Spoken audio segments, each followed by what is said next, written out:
নমস্কার বন্ধুরা, দীপাস কিচেনে আপনাদের সবাইকে স্বাগত। আজকে আমি এগ পিৎজা নিয়ে এসেছি। তার জন্য দেখুন এই কালারিং আমি বাঁধাকপি কেটে নিয়েছি, 3খানা ডিম ফাটিয়ে নিয়েছি। এবার আমি পিৎজাটা বানাতে চলে যাব। এই পিৎজাতে আটা ফাটা মাখার দরকার নেই। আর আমি 3টে ডিমের মধ্যে নুন দিয়ে নিয়েছি। ডিমটা আমি ফাটিয়ে নেব। ডিমটার মধ্যে একটু নুন দিয়ে দিয়েছি, দিয়ে বাঁধাকপিটা একটু মাখিয়ে নিলাম আমি। এবার ডিমটা আমি এটার মধ্যে ঢেলে দেবো।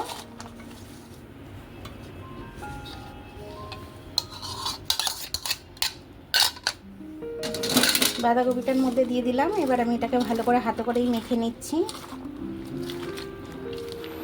দেখুন এখানে তেল আছে, তেলের মধ্যে আমি দিয়ে দিচ্ছি। এবার এটা ধিমে আছে আমি হতে দেব। এবার আমি এটা চাপা দিয়ে দিচ্ছি। একদম মিডিয়াম আছে আমি রেখেছি, এটাকে সেদ্ধও হয়ে যাবে। তারপর আমি উল্টে আপনাদের দেখাচ্ছি। দেখুন আমার এক পিঠটা হয়ে গেছে। এবার আমি খুলে নিচ্ছি। এবার আমি এটাকে উল্টে দেবো।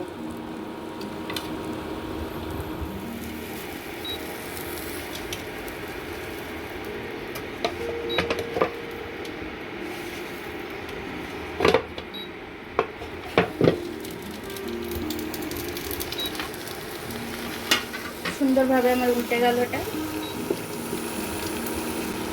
এটাকে আমি হতে দেবো আর এক পিঠ।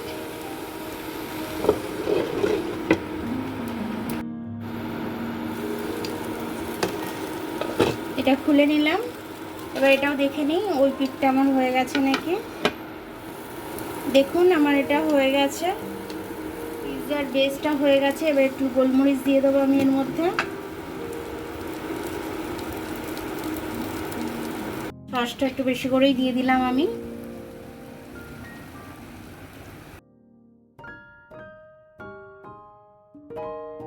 আর এটা তো ভীষণ হেলদি, নিজে ঘরে বানাচ্ছেন, ফলে খুব ভালো লাগবে। আর এটার মধ্যে ভেজিটেবল আছে, প্লাস ডিম আছে, প্লাস চিজ দিচ্ছি আমি। সসটা দিচ্ছি, সসটাও নিজে হাতে তৈরি করেছি আমি চিজ গ্রেট করে রেখেছিলাম। এবার চিজটা দিয়ে দেবো আমি।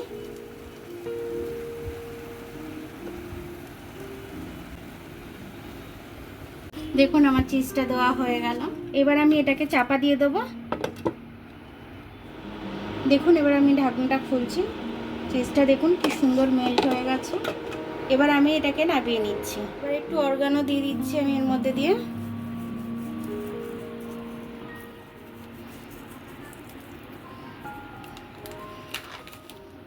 এবার একটু চিলি ফ্লেক্স দিয়ে দিচ্ছি। চলুন বন্ধুরা, এবার পিৎজা কাটার দিয়ে কেটে দিই আমি।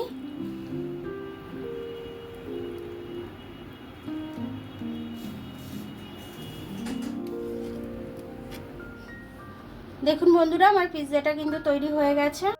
এই পিৎজাটা খুব হেলদি, কিন্তু বাচ্চারাদের দিলে বাচ্চারা খুব খুশি হবে। আর আপনারাও শান্তি করে খাওয়াতে পারবেন। আমার ভিডিওটা দেখার জন্য অনেক অনেক ধন্যবাদ। আমার ভিডিওটা যদি আপনাদের পছন্দ হয় তাহলে লাইক আর সাবস্ক্রাইবটা একটু করে দেবেন। আর যদি ফেসবুক থেকে দেখেন তাহলে একটু ফলোটা করে দেবেন। আবার কাল নতুন রেসিপির সাথে দেখা হবে। ততক্ষণ আপনারা ভালো থাকবেন, আমি আসছি। দেখুন আমি পিৎজার একটা বাইট তুলে দেখাচ্ছি আপনাদেরকে আমি। দেখুন